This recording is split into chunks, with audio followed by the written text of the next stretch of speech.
Selamat pagi anak-anak kami seluruhnya kelas 11.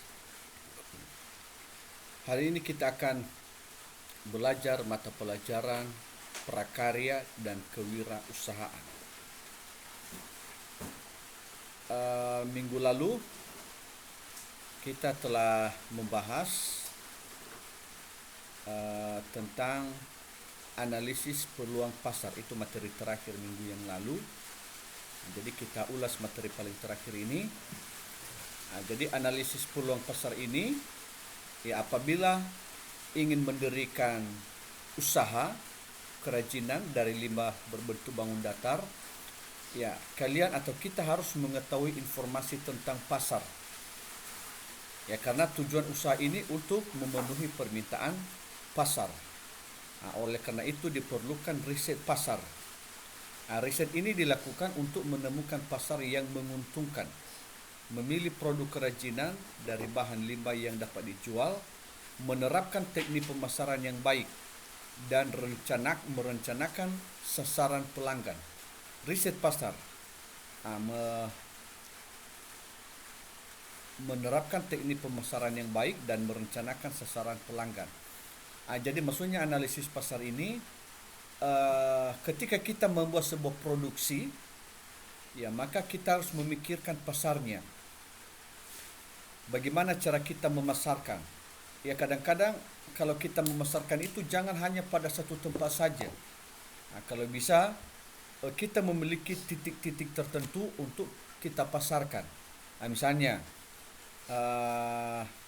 sebuah usaha kita itu sudah benar-benar laris, diminati oleh penjual, para konsumen.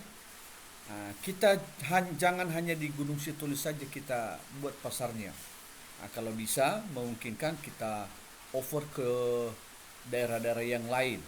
Misalnya kita kirim ke Nias Utara, itu salah satu pasar kita.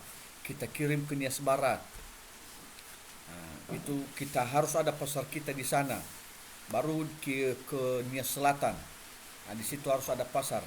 Sehingga kerajinan kita itu bukan hanya diminati oleh satu daerah saja. Kalau bisa memungkinkan kita pasarkan di daerah yang lain. Kalau bisa kita kirim ke seberang, kalau memang maju pesat. Kalau memang lebih maju lagi, ya bisa kita ekspor ke luar negeri.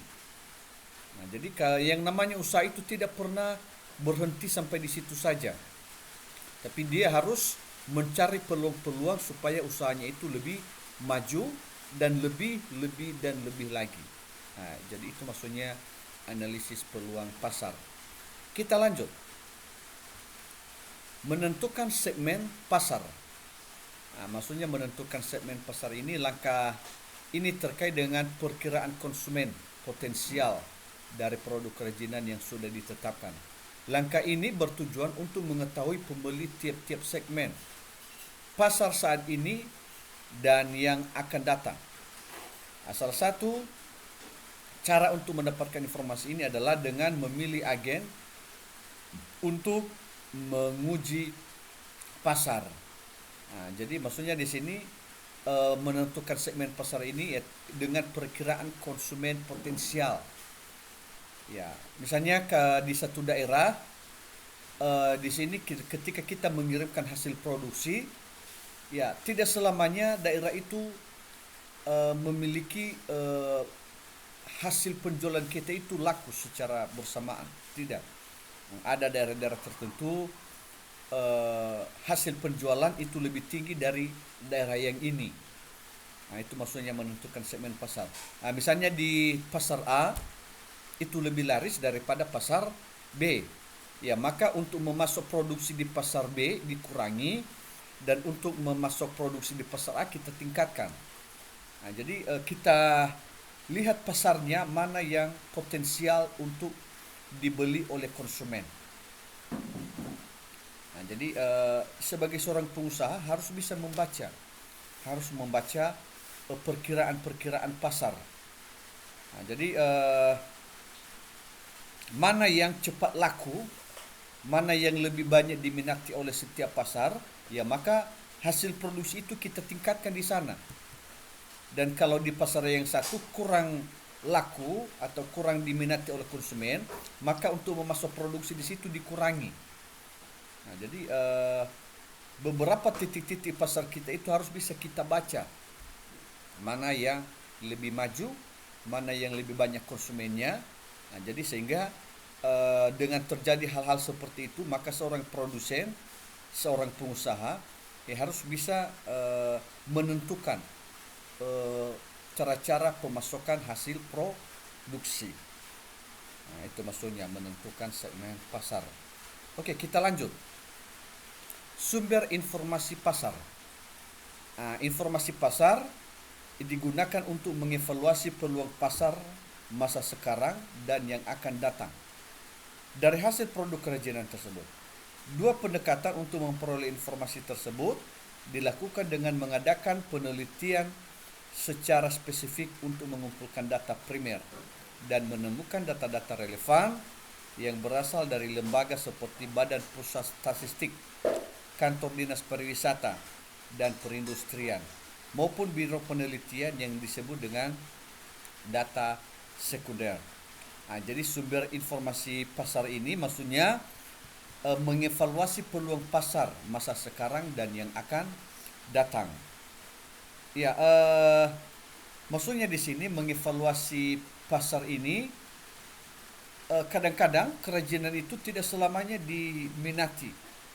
Misalnya kita membuat salah satu kerajinan, itu pada saat ini laku memang, tapi tidak selamanya kerajinan itu yang sama akan terus laku untuk tahun depan, untuk ke depan. Tidak.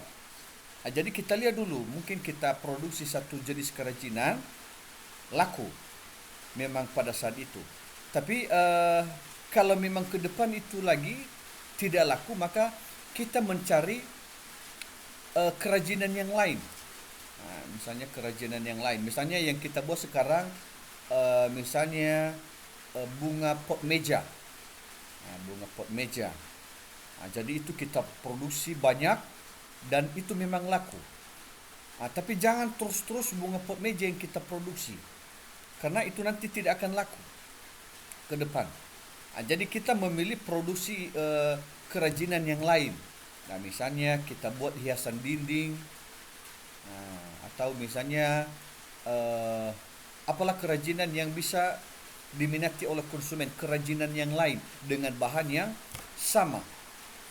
Jadi sebagai seorang pengusaha harus bisa membaca itu. Istilahnya dia harus bisa berpikir kreatif, inovatif dalam membuat sebuah kerajinan. Itu dia.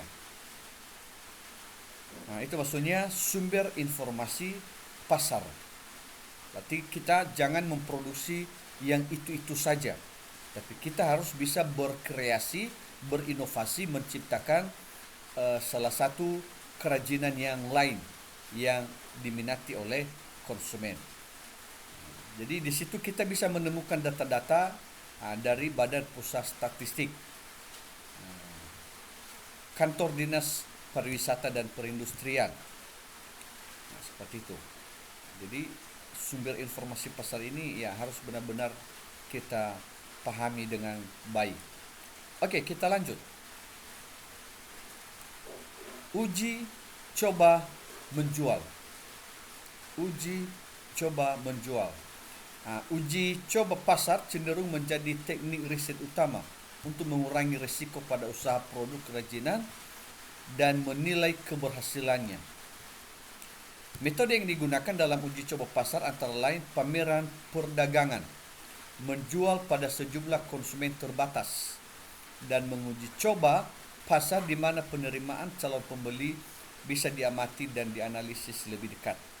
Uji coba pasar juga memberikan kemungkinan atau peluang dalam pemasaran, distribusi, dan pelayanan. Maksudnya uji coba menjual ini kita hasil dari kerajinan yang kita buat, sebelum kita pasarkan dulu, ya kita coba dulu, kita lihat dulu bagaimana minat konsumen. Bagaimana minat konsumen, apakah mereka berminat dengan hasil karya kita, dengan yang kita produksi. Berarti kalau mereka berminat, ya maka kita akan memproduksinya. Kalau mereka memang benar berminat, kita akan produksi. Tapi kalau tidak berminat, tidak laku, ya ngapain kita produksi? Kita mencari kerajinan yang lain. Nah, jadi biasanya para pengusaha ini, para produser ini, ya mereka dulu tidak langsung membuat saja hasil kerajinan, tidak. Tapi mereka buat dulu sebagai contoh beberapa sampelnya. Setelah itu baru mereka mencari pasar apakah diminati. Jadi kalau diminati, banyak laku, maka mereka akan produksi. Jadi kalau tidak laku, ya mereka tidak akan produksi. Mereka mencari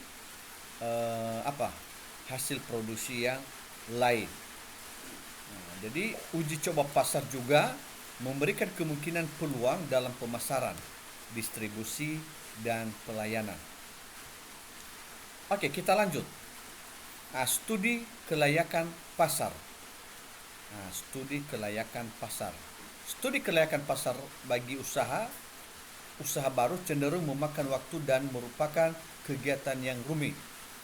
Bagaimanapun kegiatan ini harus dilakukan dengan mengurangi risiko kerugian dan kegagalan usaha produk kerajinan.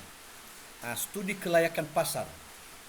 Maksudnya studi kelayakan pasar ini ya sebenarnya berhubungan tadi dengan analisis pasar. Mereka tadi berhubungan dengan apa tadi sebelumnya, uji coba menjual. Uji coba menjual. Jadi mereka berkaitan dengan studi kelayakan pasar ini. Maksudnya studi kelayakan pasar ini ya kita pelajari dulu pasarnya. Bagaimana pasarnya? Tujuannya di sini yaitu mengurangi risiko kerugian dan kegagalan usaha produk kerajinan. Jangan nanti kita sudah memproduksi ini, kalau kita tidak melaksanakan studi kelayakan pasar, misalnya kita produksi sesuatu barang tanpa melaksanakan studi kelayakan pasar. Tiba-tiba barang yang kita produksi dalam jumlah banyak itu sudah terlanjur kita produksi, tapi tidak diminati pasar. Apa yang terjadi? Yang terjadi adalah kerugian. Jadi maksudnya di sini kita lihat dulu barang yang kita miliki itu, kalau memang diminati oleh penjual, ya harus kita lihat dulu apakah diminati. Kalau diminati, maka kita lanjutkan usaha itu, kita produksi. Tapi kalau tidak diminati, ya maka yang kita lakukan ya jangan diproduksi. Jadi kita harus benar-benar jeli agar tujuannya di sini ya agar tidak menimbulkan yang namanya kerugian. Itu maksudnya studi kelayakan pasar. Oke. Bagian berikutnya analisis kelayakan finansial. Analisis kelayakan finansial. Maksudnya kata finansial di sini biaya atau uangnya.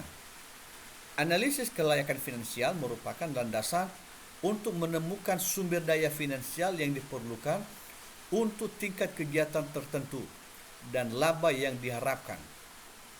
Kebutuhan finansial dan pengembalian atau return bisa sangat berbeda tergantung pada pemilihan alternatif yang ada bagi usaha baru.